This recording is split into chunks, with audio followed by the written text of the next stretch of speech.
26 दिसंबर सिख इतिहास का एक ऐसा दर्दनाक दिन था जिसे याद करके सभी की रूह कांप जाती है। इस दिन गुरु गोबिंद सिंह जी के दो छोटे साहिबजादों ने अपने धर्म को छोड़कर कोई दूसरा धर्म अपनाने से साफ मना कर दिया, बल्कि दीवार में जिंदा चिनवाए जाना हंसते हंसते स्वीकार कर लिया। अपनी शहीदी देकर उन्होंने पूरी दुनिया को दिखा दिया कि हमें अपने धर्म को बचाने के लिए मर मिटने से भी पीछे नहीं हटना चाहिए। वाहे गुरु, वाहे गुरु, वाहे गुरु। सरसा नदी पार करते समय गुरु गोबिंद सिंह जी की माता गुजरी जी और उनके दो छोटे साहिबजादे बाबा जोरावर सिंह जी और बाबा फतेह सिंह जी पानी के बहाव में बहते बहते सहेड़ी गांव जा पहुंचे, जहां उनकी मुलाकात अपने पुराने रसोइये गंगू ब्राह्मण से हुई। माता जी ने उसको देखकर बोला, तुम हमें रोपड़ की तरफ चलकर मेरे पुत्र गोबिंद से मिला दो। पर गंगू माता जी के पास मोहरों की थैली देखकर बेईमान हो गया। सोचने लगा किसी भी तरह ये धन मुझे हासिल हो जाए।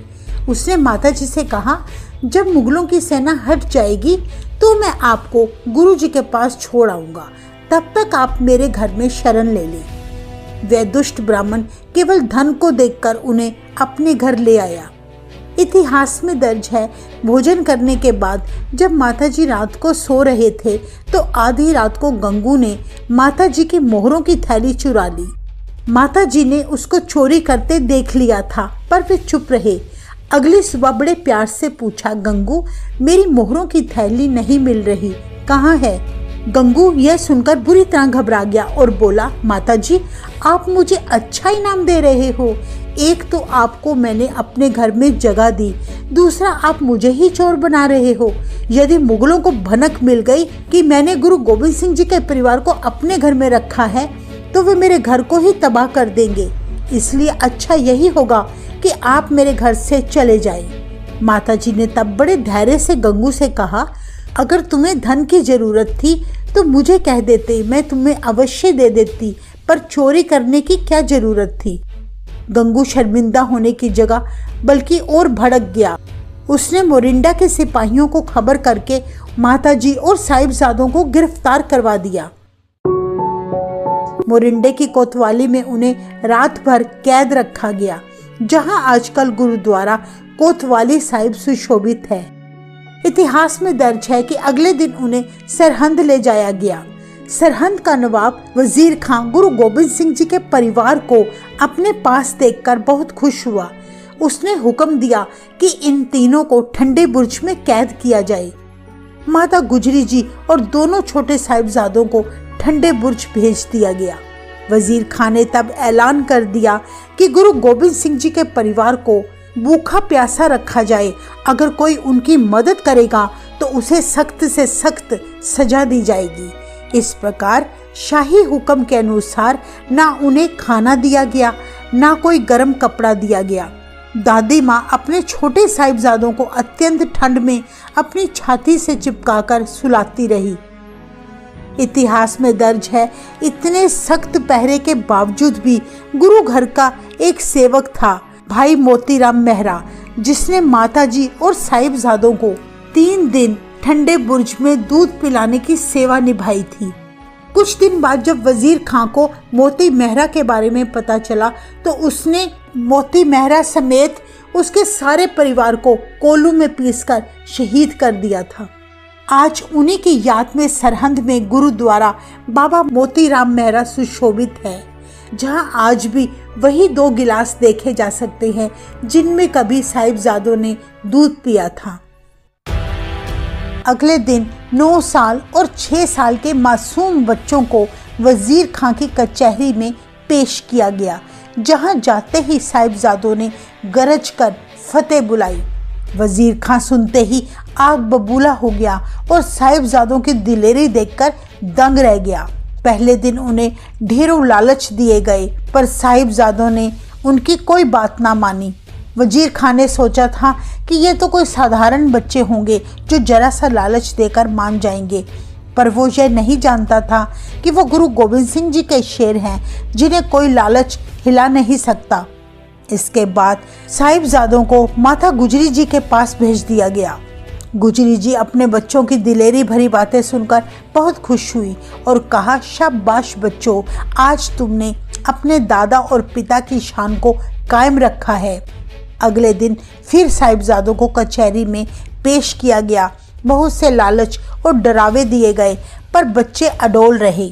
इतिहास में दर्ज है कि दूसरे दिन वजीर खान ने कचहरी का प्रवेश द्वार बंद कर दिया था और एक छोटी सी खिड़की खोल दी ताकि कचहरी में प्रवेश करने के लिए साहिबजादे नवाब के आगे सिर झुकाकर आए। इस तरह वजीर खान साहिबजादों को अपने आगे किसी भी तरह झुकाना चाहता था, लेकिन कलगीधर गुरु गोबिंद सिंह जी के पुत्रों ने पहले अपने चरण अंदर किए, फिर अपना शीश लंघाया। साहिबजादों के ऐसे व्यवहार को देखकर वजीर खां जल भुन गया।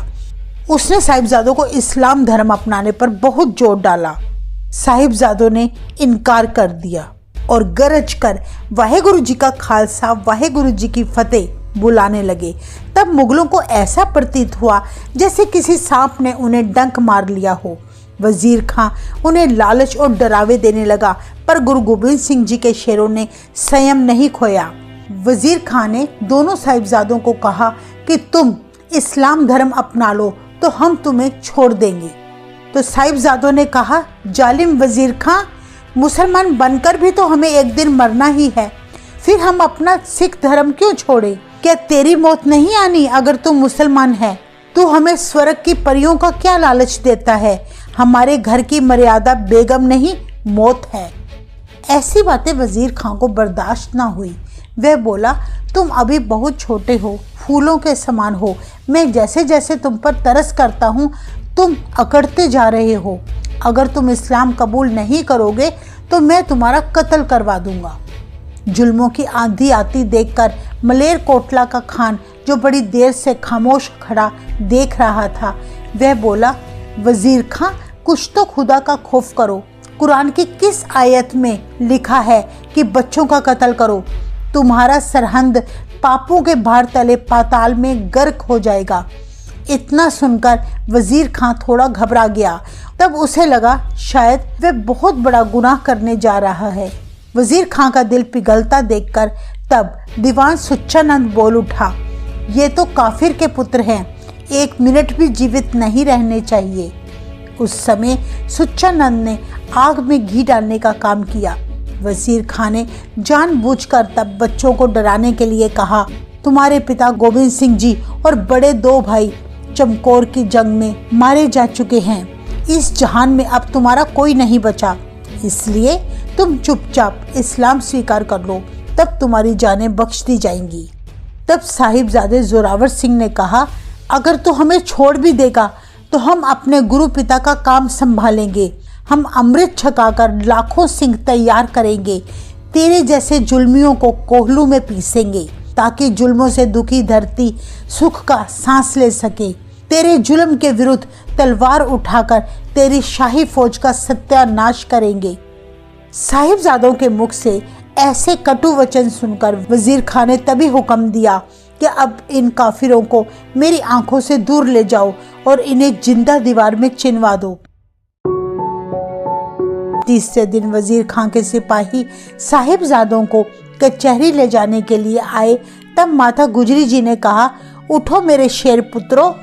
उनका मुख चूम कर कहा, मेरे छोटे वीरों, तुम उस गोविंद के लाल हो जिसने धरती के सारे दर्द मिटा दिए, जिसका नाम लेने से पापी भी थर थर कांपते हैं। कभी दुश्मनों के सामने उन्होंने हार नहीं मानी। अगर तुम्हें दुश्मन लाखों की दौलत भी दे तो भी मेरे लाडलो हार ना मानना। अपने धर्म को दाग मत लगने देना। तुम सिक्खी के महलों में मोती बनकर जड़ जाओ। इसके बाद माता जी ने साहिबजादों को छोटी छोटी दस्तारें पहनाकर तैयार कर दिया। जब सूबे के सिपाही साहिबजादों को लेकर जाने लगे तब दादी माँ की आंखों में आंसू छलक पड़े। दादी ने 2 कदम आगे बढ़कर फिर से साहिबजादों को छाती से लगा लिया और कहा, मेरा दिल तड़प रहा है यह सोचकर कि तुम अभी मासूम हो, कहीं मुगलों की चालों में ना आ जाना। अपनी जान की भी परवाह न करना। तब 9 वर्षीय जोरावर सिंह ने कहा, माता जी अब क्यों चिंता करते हो? आप हमें हंसकर विदा करो। हम दुश्मन के सामने कभी हार नहीं मानेंगे। 6 वर्षीय साहिबजादा फतेह सिंह जी ने अपनी छोटी सी बाजू फैलाकर कहा, माता जी आप मत रो, क्या आपको हम पर यकीन नहीं? 5वें गुरु पिता अर्जुन देव जी की शहादत और गुरु तेग बहादुर जी की शहादत को याद करो। अपने छोटे छोटे पोतों के मुंह से ऐसी बातें सुनकर माता जी को तब यकीन हो गया कि मेरे पुत्र कभी दुश्मन के आगे झुकेंगे नहीं। इसके बाद कचहरी में पेश होकर वजीर खां के सिपाहियों ने साहिबजादों के पैरों में जंजीरें डाल दी। उन्हें नींवों में खड़ा करके दीवारें चारों तरफ से बनानी शुरू कर दी। असहनीय दर्द से भरकर वहां की धरती भी तब तड़प गई होगी। उस वक्त मानो सारी कुदरत पर जबर जुल्म का अंधेरा छा गया होगा। मासूम साहिबजादों के साथ होता अत्याचार देखकर तब लोगों ने पापी वजीर खां और गंगू ब्राह्मण को बड़ी बद्दुआएं दी। उस समय तो पत्थर के कलेजे वाले जल्लादों की आंखों से भी आंसू बह निकले। पर कलगीधर गुरु गोबिंद सिंह जी के 9 साल और 6 साल के मासूमों ने हार ना मानी। वजीर खां तब बोला, अभी भी वक्त है, बच्चों इस्लाम कबूल कर लो। तब साहिबजादा जोरावर सिंह जी ने कहा, वजीर खां जो तेरे मन की इच्छा है तू पूरी कर ले। अभी कोई और भी घिनौना जुल्म है तो वो भी कर ले, ताकि तेरे मन की कोई ख्वाहिश अधूरी ना रह जाए। पर हमने तुझसे हार नहीं माननी, हमने तो फतेह गरज के बुलानी है।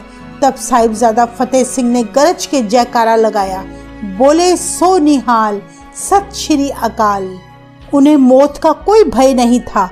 वजीर खां साहिबजादों के हौसले देख देख कर बहुत शर्मिंदा हो रहा था। हर बार वजीर खां को मुंह तोड़ जवाब मिलता रहा। साहिबजादों को अनेकों तुर्क बनने के लालच, जागीरे, बादशाहत देने के लालच दिए गए, पर उन सच्ची रूहों ने उनकी एक ना मानी, बल्कि अपनी छोटी छोटी बाजुएं फैलाकर सूबे को बोले, हम तेरी बख्शी हुई जिंदगी से तो मौत को 100 बार प्रणाम करते हैं। इसके बाद साहिबजादों को शाशल बेग और बाशल बेग जल्लादों के द्वारा नींवों में चिनवाने का हुक्म दे दिया गया। कुछ ही पल में दीवारें खड़ी कर दी गई। जैसे ही दीवार साहिबजादे के घुटने तक आ गई तो जल्लाद कांप उठा, उसका दिल दहल गया। उन मासूमों के घुटने दीवार में अटक रहे थे। जल्लाद दीवार सीधी खड़ी करने के लिए ईंटें तोड़ तोड़ कर लगाने लगा तो साहिबजादे ने गरज के कहा, देखो कहीं घुटनों की वजह से दीवार टेढ़ी ना बन जाए। सिख इतिहास में युगों युगों तक अटल रहेगी ये दीवार। इस दीवार में जरा संभल कर ईंटें लगाना। कहते हैं तब जल्लादों ने दीवार सीधी बनाने के लिए उन घुटनों को छील दिया। उन मासूमों के खून से धरती लाल हो उठी। दोनों बच्चे जपजी साहिब का पाठ करते रहे। जब दीवार बाबा फतेह सिंह जी की ठोडी तक आई तब साहिबजादा जोरावर सिंह की आंखों में आंसू भर गए, पर उन्होंने आह तक न भरी। तब बाबा फतेह सिंह जी ने कहा, भाई तू कहीं हिम्मत ना हार जाना। मेरे जाने के बाद दादी माँ ने कहा था, धर्म को दाग नहीं लगाना। तुम उस दादा के पोते हो जिन्होंने सारे हिंद की इज्जत रखी है। तब जोरावर सिंह ने बाबा फतेह सिंह की तरफ मोह भरी नजरों से देखकर कहा, मैं बिल्कुल भयभीत नहीं हूँ, पर मन में ख्याल आ गया कि तू मेरे से उम्र में छोटा है और मुझसे पहले ही शहीद हो चला है। मैं तुझे अपनी बाहों में लेकर आखिरी बार प्यार भी नहीं कर सका। दुनिया से रुखसत होते समय साहिबजादे ने गरज के फतेह बुलाई। वहां खड़े सारे पापी कांप उठे। खूनी दीवार लहू के साथ लथपथ होकर तैयार हो गई। तब तक वे दोनों इलाही नूर शहादतें प्राप्त कर चुके थे। माता गुजरी जी को जब अपने पोतों की कुर्बानी का पता लगा तो वे भी उसी समय सचखंड चली गईं।